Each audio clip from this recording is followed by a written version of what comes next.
Assalamualaikum warahmatullahi wabarakatuh. Em, Terima kasih Bapak Ibu semuanya sudah mau bergabung di acara diseminasi modul budaya positif modul 1.4. Sebelum memulai kegiatan hari ini, marilah kita berdoa sesuai kepercayaan kita masing-masing. Berdoa dimulai. Selesai? Oke, saya akan memulai presentasi untuk diseminasi budaya positif. Untuk yang pertama, perkenalkan nama saya Marita Anggit Artati dari SMK Negeri 1 Tengaran sebagai calon guru penggerak Angkatan 11 Kabupaten Semarang. Untuk selanjutnya, saya akan menjelaskan tujuan dari kegiatan diseminasi hari ini. Tujuan yang pertama adalah menciptakan murid yang merdeka dan memiliki disiplin diri yang kuat. Yang kedua, menumbuhkan budaya positif di sekolah dengan meyakini nilai-nilai kebajikan yang universal. Untuk selanjutnya, tolak ukur keberhasilan kegiatan diseminasi ini adalah terbentuknya keyakinan kelas melalui kegiatan kesepakatan kelas yang dilakukan wali kelas dan siswa. Lalu, siswa mampu menerapkan dan menjalankan keyakinan kelas yang telah dibuat. Untuk langkah-langkah tindakan yang dilakukan, langkah-langkah yang pertama yaitu menghadap kepala sekolah untuk menjelaskan pentingnya penanaman budaya positif dan keyakinan kelas di sekolah, serta meminta izin untuk mendiseminasikan bersama rekan guru. Yang kedua, mengumpulkan rekan guru untuk melakukan diseminasi pemahaman materi budaya positif, yaitu keyakinan kelas dan segitiga restitusi. Yang ketiga, berkoordinasi dan berkolaborasi dengan wali kelas membuat keyakinan kelas di kelas masing-masing. Keempat, yaitu memantau, merefleksi, dan mengevaluasi keyakinan kelas yang telah dibuat. Dukungan yang dibutuhkan yaitu dukungan dari kepala sekolah, rekan guru, serta murid agar tindakan yang telah disusun dapat dilakukan secara lancar dan menyeluruh. Yang berikutnya, sarana dan prasarana untuk menumbuhkan budaya positif di sekolah, serta orang tua yang melakukan budaya positif di lingkungan di rumah. Berikut ini merupakan kegiatan diseminasi atau penyebaran pemahaman dan pengalaman penerapan budaya positif.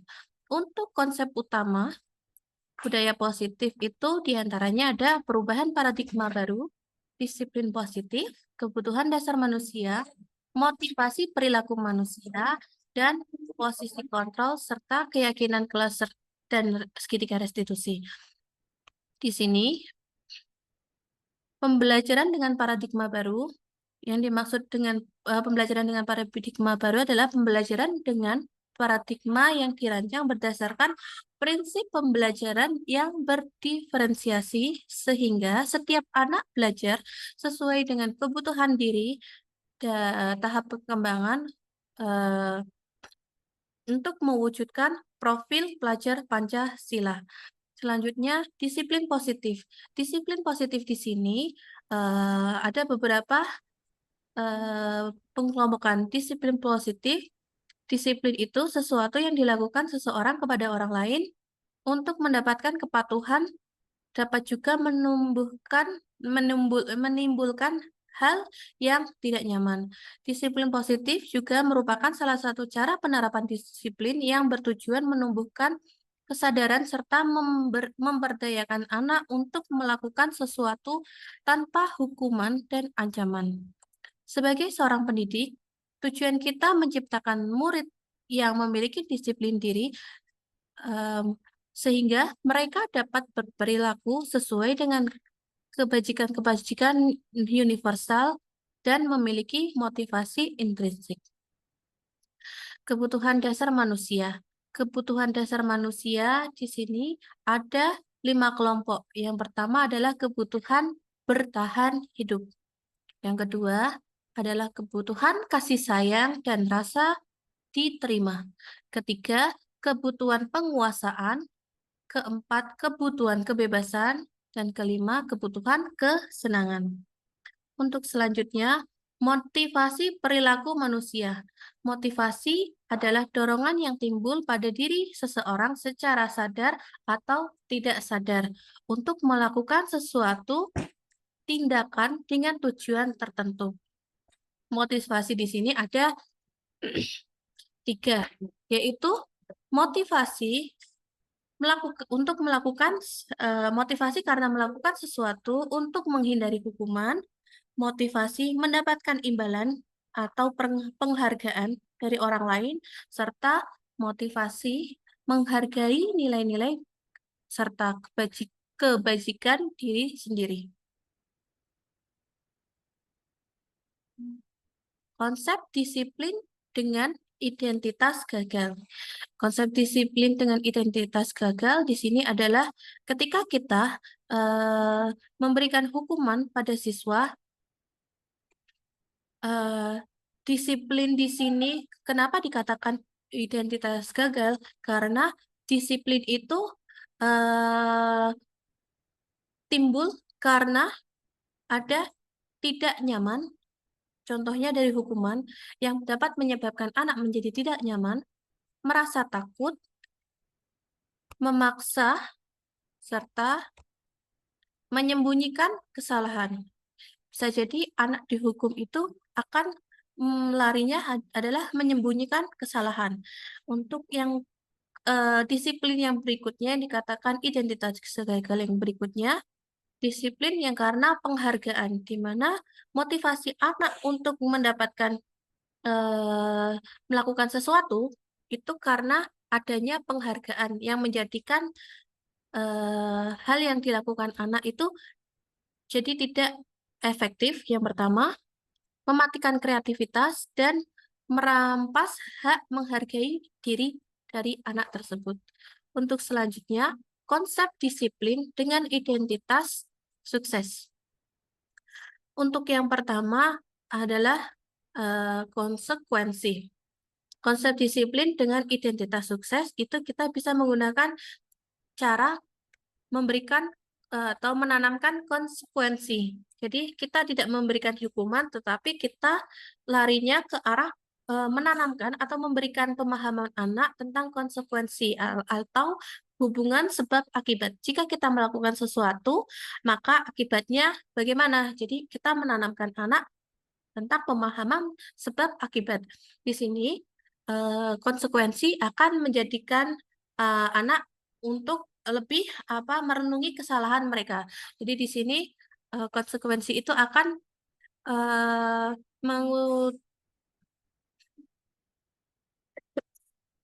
memberikan penguatan yang jangka panjang, bukan hanya jangka pendek, tetapi konsekuensi itu menanamkan anak tentang penguatan yang jangka panjang.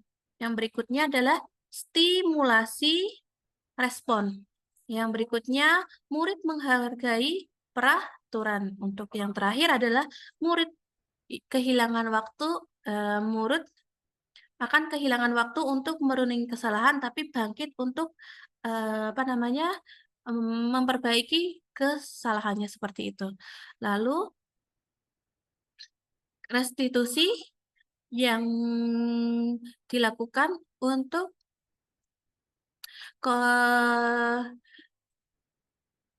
membangkitkan identitas sukses atau siswa diberi restitusi ketika melakukan kesalahan dengan tujuan murid nantinya akan bertanggung jawab atas perilakunya.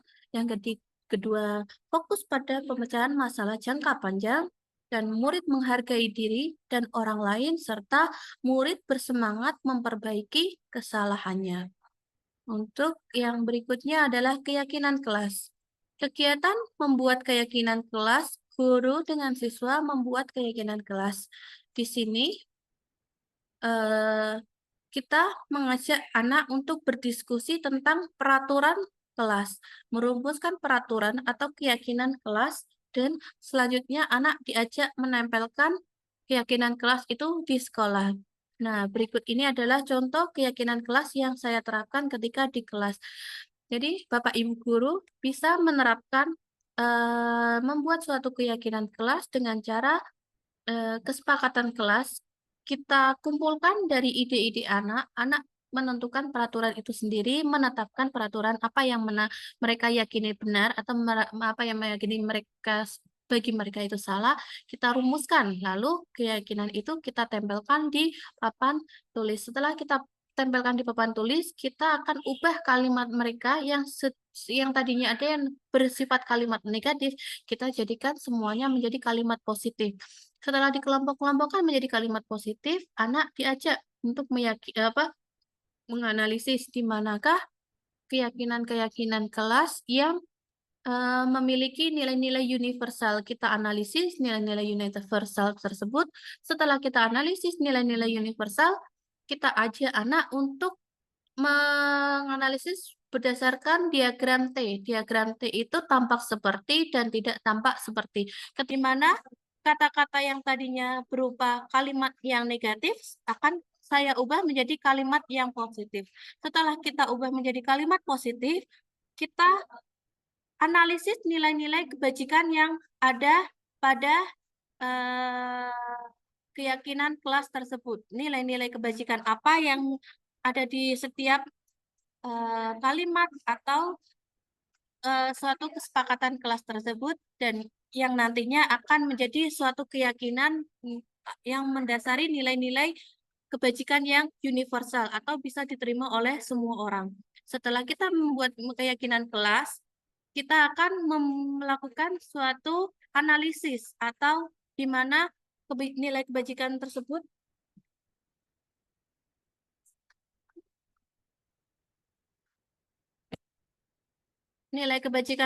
kita analisis. Selanjutnya kita buat suatu analisis diagram T, yaitu kita analisis tampak seperti dan tidak tampak seperti. Setelah kita ajak anak-anak untuk menganalisis bagaimana keyakinan tersebut jika tampak seperti dan tidak tampak seperti.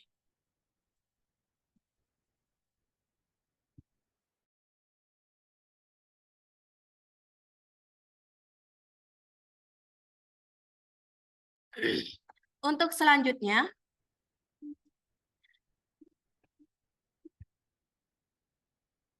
konsep disiplin dengan pendekatan restitusi.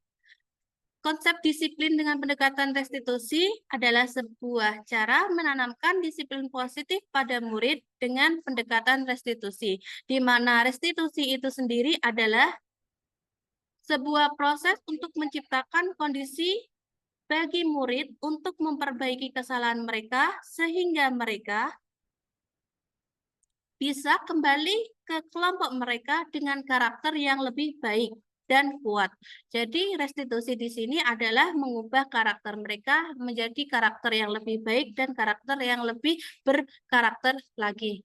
Ciri-ciri restitusi bukan hanya untuk menebus kesalahan, tetapi belajar dari kesalahan. Jadi diharapkan dengan diberikannya restitusi, anak bisa belajar dari apa yang telah mereka lakukan. Ya. Terus untuk memperbaiki hubungan, dari belajar memperbaiki kesalahannya untuk memperbaiki hubungan dengan orang yang bermasalah dengan anak tersebut. Yang berikutnya adalah restitusi itu adalah tawaran, bukan paksaan. Jadi anak akan menganalisis sendiri apa hal yang harus mereka lakukan untuk memperbaiki kesalahan tersebut, serta mencari kebutuhan dasar yang mendasari tindakannya. Jadi mereka melakukan kesalahan itu atas dasar apa, alasannya apa, ataupun kebutuhan dasar apa yang belum terpenuhi. Untuk fokus pada karakter, bukan pada tindakan. Jadi yang kita ubah ketika restitusi itu adalah karakternya. Setelah karakternya kita ubah, fokus pada tindakan, penguatan fokus pada solusi. Jadi penguatan itu adalah fokus pada solusi. Sehingga yang tadi dikatakan di awal bahwa restitusi adalah penguatan dalam jangka panjang. Untuk perbedaan, contoh kasus siswa sering datang terlambat. Di sini siswa yang sering datang terlambat, jika kita memberikan hukuman, guru akan menghukum siswa lari berkeliling lapangan 10 kali. Tetapi akibatnya yang ada atau yang didapatkan adalah guru marah dan siswa menjadi takut. Sedangkan konsekuensi, guru memberikan konsekuensi mencari guru yang siswa tersebut tidak mengikuti pelajarannya. Dengan kata lain, dan hasilnya adalah guru terlihat tegas, siswa pun menghormati peraturan. Sedangkan restitusi, guru menanyakan keyakinan kelasnya atau dirinya dan membantu kelas mengatasi masalah. Dan guru di sini malah bersikap terbuka dan siswa akan menghormati dirinya serta menghormati orang lain. Untuk selanjutnya, contoh penerapan 5 posisi kontrol. Untuk contoh kasus siswa yang sering tidak mengerjakan PR, biasanya guru bisa berposisi menjadi 5 peran, yaitu penghukum, yang kedua membuat rasa bersalah, atau sebagai teman, atau pemantau saja, dan serta menjadi manajer. Di sini, jika guru sebagai penghukum, guru bisa bersikap seperti ketika siswa tidak mengerjakan PR, siswa dipersilahkan untuk berdiri di depan kelas. Itu contoh jika guru sebagai penghukum.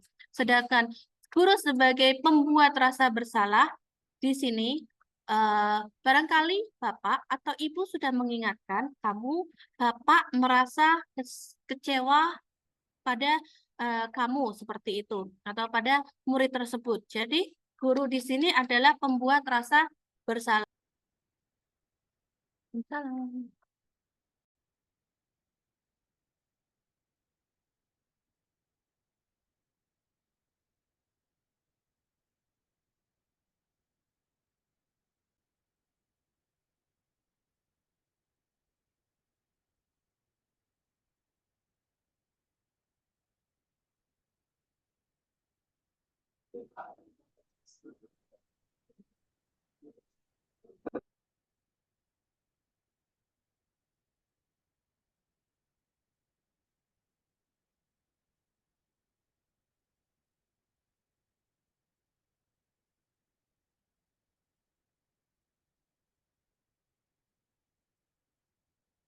Beda Pak Inam? Ada berapa orang? 9. Oke.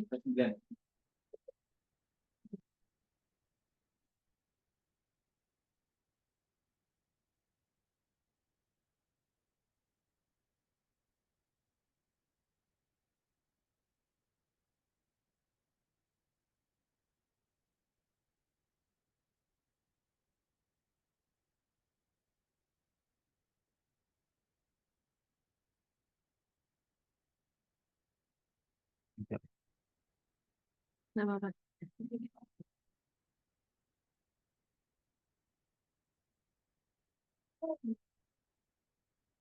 Ya. Ketika restitusi, ada beberapa tahapan, Bapak Ibu. Untuk yang pertama, kita bisa mengajak atau menggali informasi terlebih dahulu, memberikan rasa nyaman kepada siswa, sehingga anak itu tidak merasa tertekan dan mengerti identitasnya atau memperbaiki identitasnya. Selanjutnya, kita bisa melakukan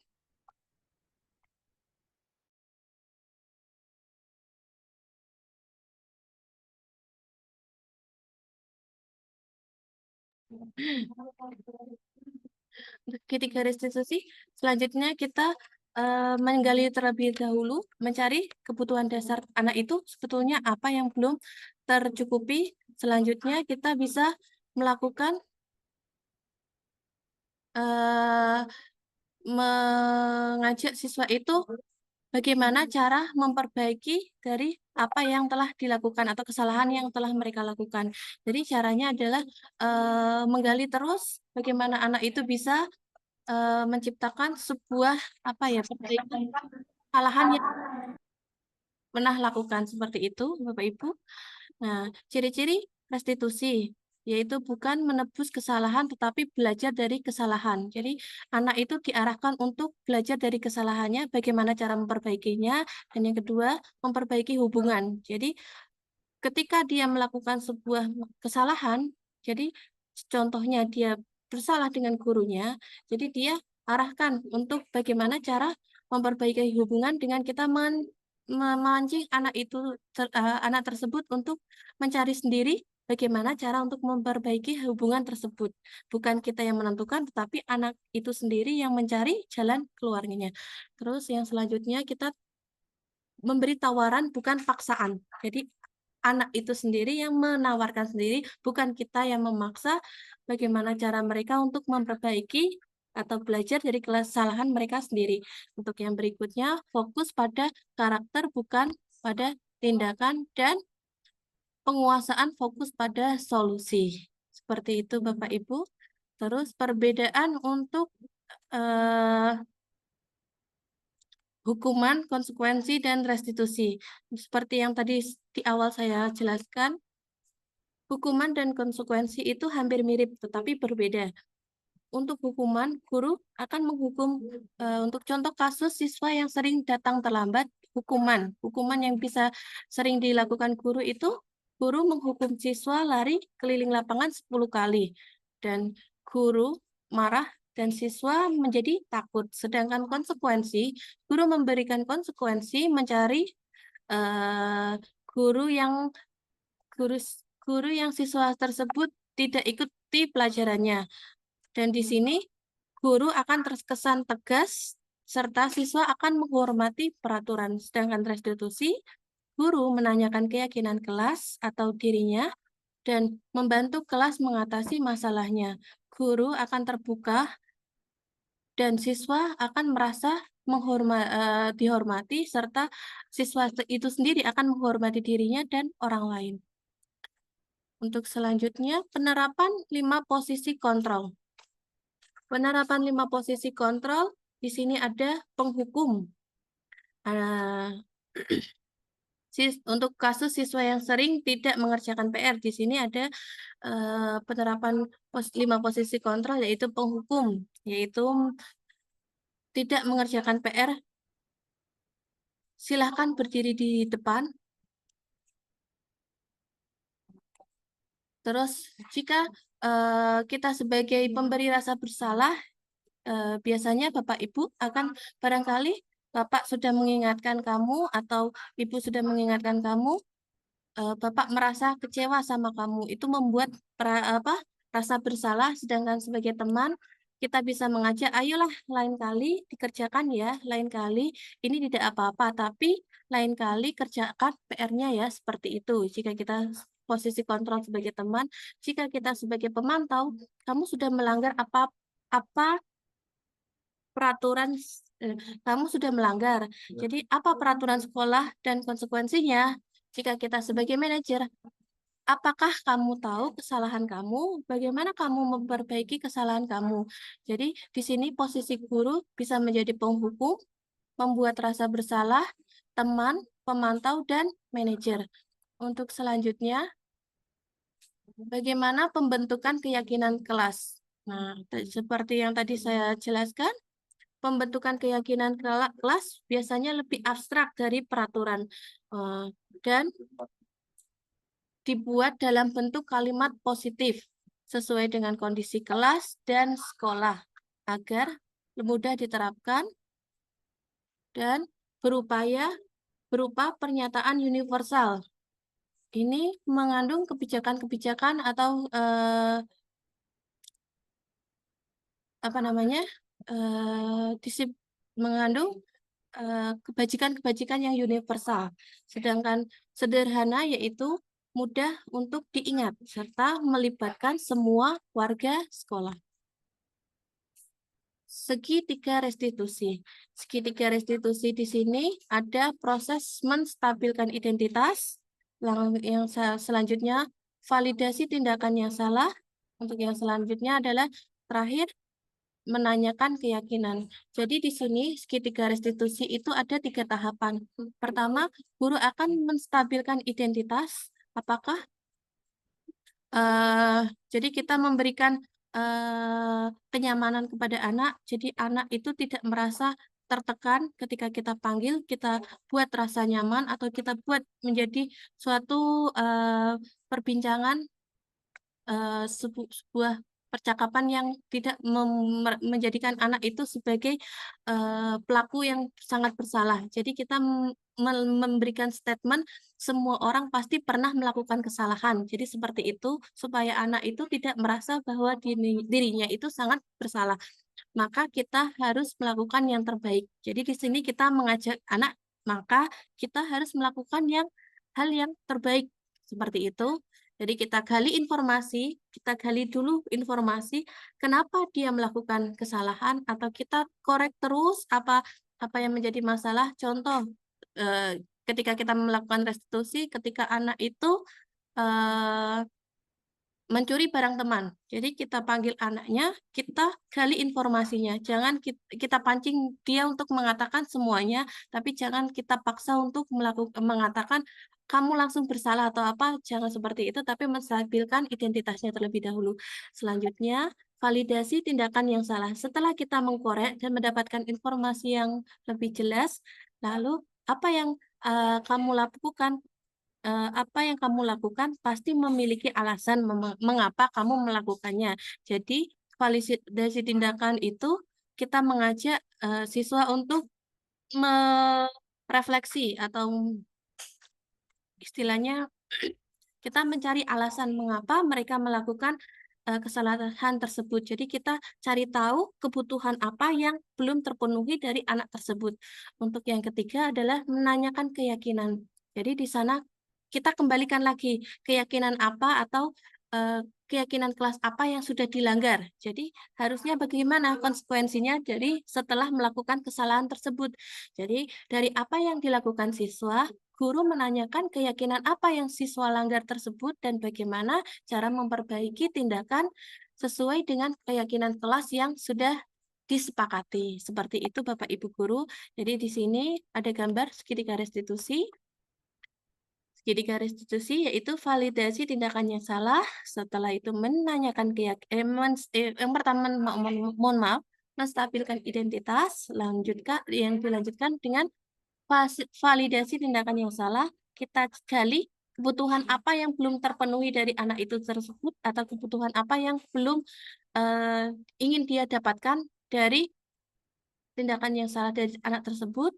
Selanjutnya kita menanyakan keyakinan kelas. Keyakinan kelas apa yang telah kita sepakati dan kamu ingin menjadi orang seperti apa? Seperti itu Bapak Ibu guru.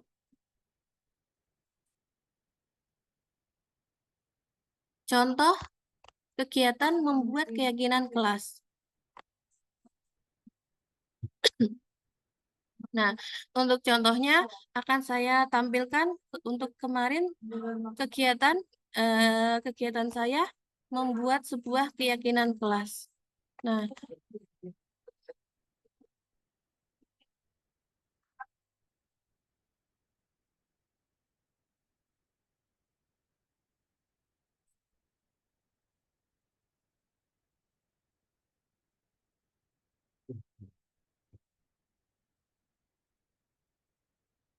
Nah, di sini saya akan tunjukkan sedikit. eh,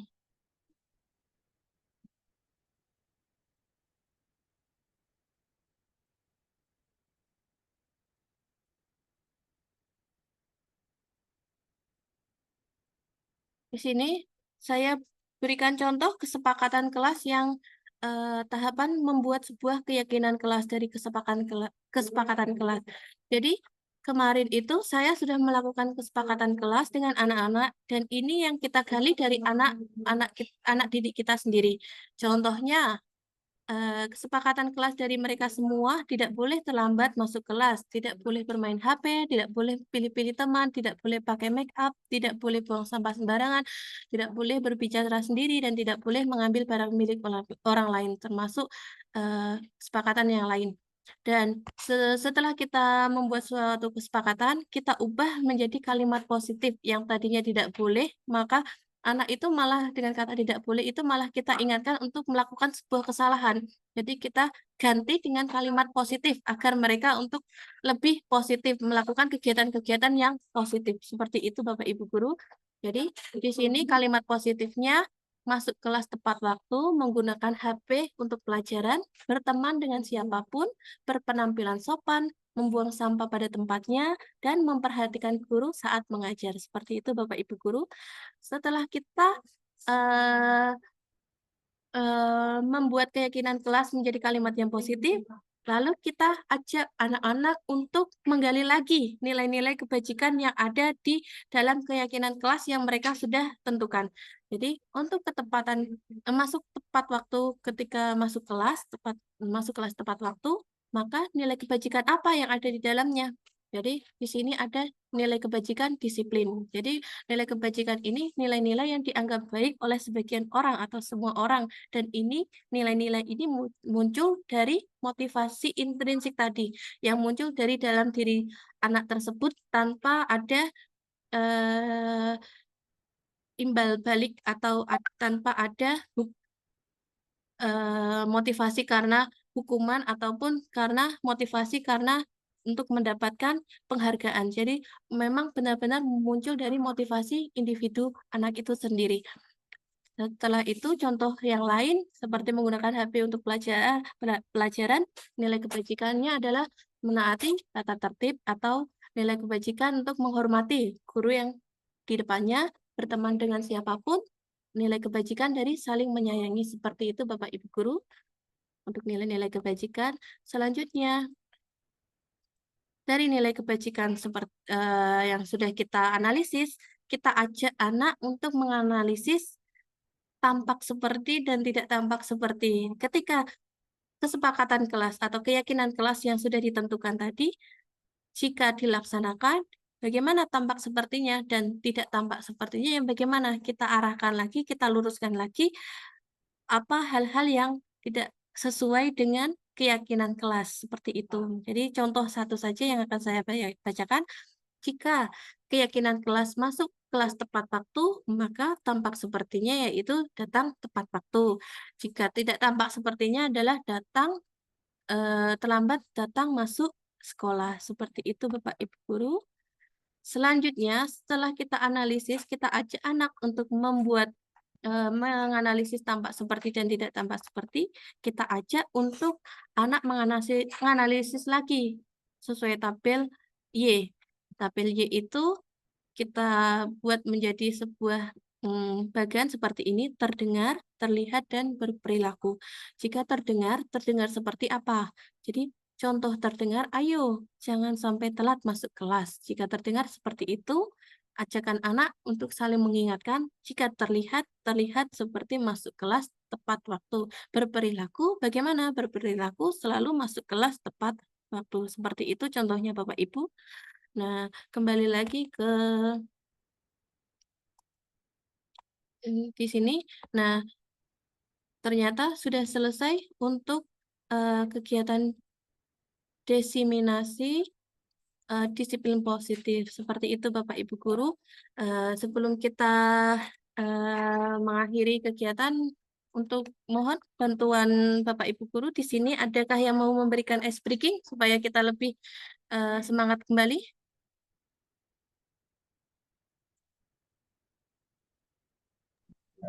Mohon izin Bu, saya tidak akan ber-speaking Bu, karena ini sudah masuk di sesi akhir, tapi saya sedikit akan memberikan pertanyaan kepada Ibu Marita. Oke, kalau tadi dikatakan oleh Ibu Marita, di situ sebagai seorang guru ada 3 posisi kontrol atau berapa ya Bu tadi, saya sedikit lupa berapa posisi kontrol. Dari kasus yang tadi ada siswa yang terlambat tadi, kita sebagai seorang guru kira-kira posisi apa yang sesuai untuk menangani siswa yang sering datang terlambat tadi, Bu. Terima kasih, Bu. Untuk posisi kontrol, ya, oke, terima kasih Bapak Suyitno atas pertanyaannya. Untuk apa tadi? Mohon maaf Pak Yitno, tadi bisa diulang untuk apa? Oke. Kalau kita sebagai seorang guru, dengan kasus yang disampaikan oleh Ibu Marita tadi bahwa ada siswa yang sering datang terlambat, kira-kira posisi kontrol yang tepat untuk menangani siswa tersebut pakai posisi yang mana ya, Bu?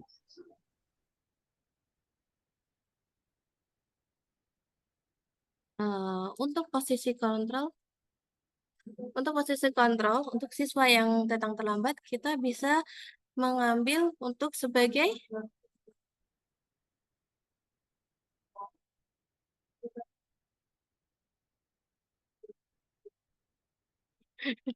Oke, untuk yang posisi kontrol yang tepat menurut saya adalah sebagai manajer di sini. Apakah kamu tahu kesalahan kamu? Kembali lagi ke seperti yang tadi kita kita terapkan segitiga restitusi tadi, Pak Yitno. Kita bisa melakukan sebuah restitusi kepada anak tersebut yang datang terlambat. Seandainya eh, apa namanya?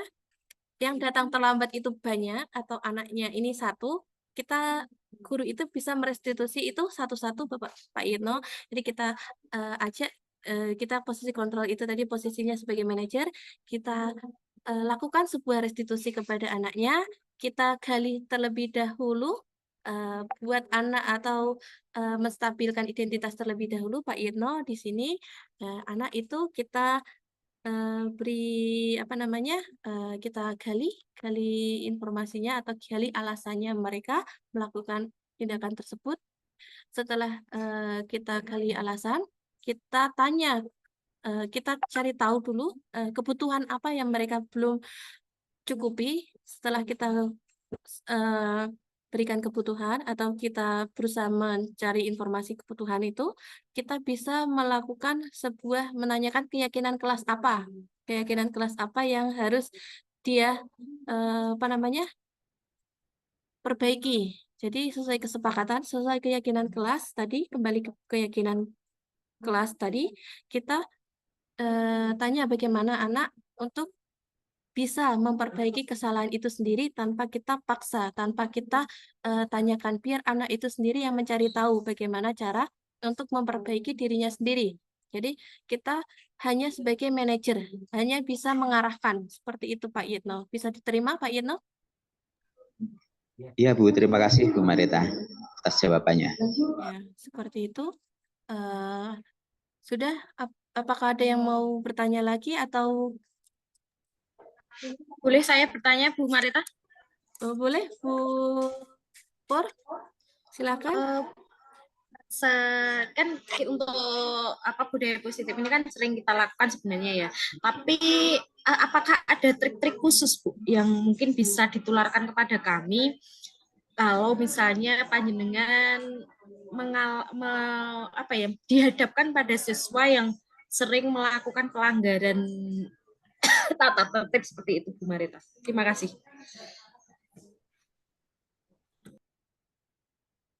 Oke, baik, Bu Pur, terima kasih atas pertanyaannya. Kembali lagi ke kebutuhan dasar manusia tadi, Bu Pur. Kita lebih baik menggali lagi kebutuhan apa yang belum didapatkan dari anak tersebut. Jadi, seandainya anak itu sering datang terlambat, pasti di rumahnya punya alasan, ya Bu Pur. Kita lakukan restitusi. Triknya yang pertama memang kita selalu akan melakukan restitusi yang paling tepat ya Bu, karena kita menggali lagi bagaimana anak itu bisa memperbaiki diri sendiri dari diri sendiri dan motivasi diri sendiri pula, bukan dari guru ataupun orang lain. Mungkin trik khususnya seperti itu. Dan setelah kita menggali kebutuhan apa yang belum tercukupi, kita tanamkan keyakinan kelas yang keyakinan baik untuk diri dia sendiri yang akan menjadikan dia yang lebih baik tanpa campur tangan orang lain. Jadi motivasi diri sendiri itu yang kita tanamkan atau ibaratnya apa ya namanya ya Kemendok apa ya? Kalimatnya intinya ya melakukan restitusi, menggali kebutuhan apa yang belum terpenuhi, kita ajak bersama-sama dan guru pun seandainya itu berulang terus, guru yang memang harus lebih sabar, mengingatkan kembali keyakinan-keyakinan yang dia langgar, seperti itu, Bu Pur. Dan menanamkan konsekuensi. Jadi bukan memberikan hukuman, tapi menanamkan konsekuensi. Jadi suatu hubungan sebab akibat. Jika dia melakukan seperti ini, tindakan ini, konsekuensinya bagaimana? Kita tanamkan itu terus. Mungkin seperti itu, Bu Pur. Atau Iya, terima kasih Bu Marita, itu juga masukan yang cukup apa ya, bisa sharing pada kami, itu masukan yang begitu berharga dan mungkin bisa akan saya lakukan seperti itu di sekolah saya. Terima kasih Bu. terima kasih. Adakah pertanyaan lagi untuk sesi ini, sesi akhir ini? Jika tidak ada, terima kasih Bapak Ibu semua yang sudah berpartisipasi pada kegiatan diseminasi budaya positif hari ini. Sebelum kita menutup pertemuan ini, langkah baiknya kita bertutup dengan berdoa terlebih dahulu atau bacaan Alhamdulillah. Seperti itu.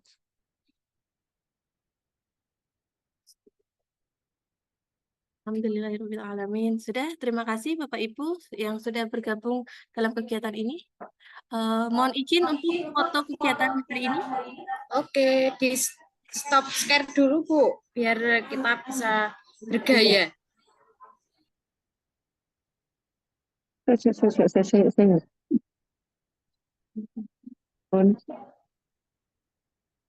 Caranya gimana Pak Yeno ya? Apa?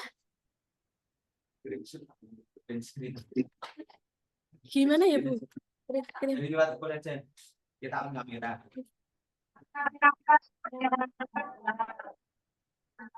Kira apa?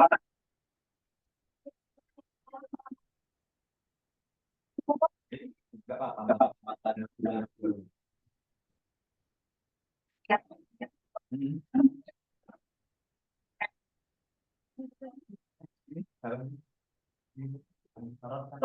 Aku benar-benar ingin susu ini.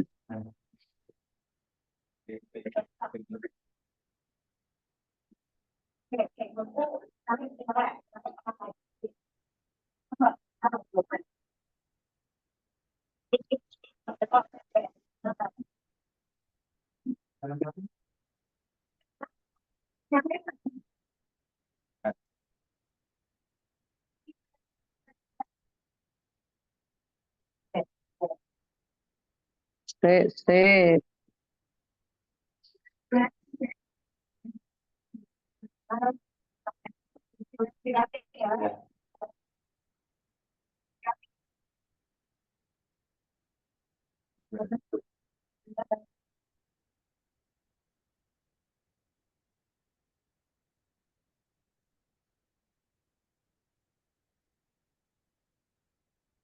Sudah.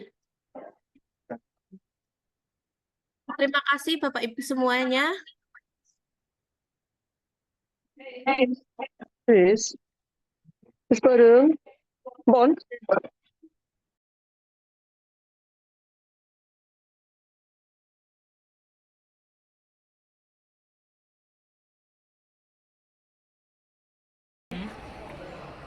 Perkenalkan, saya Tuhu, rekan kerja dari Bu Marita. Saya akan memberikan atau menyampaikan 4 menit.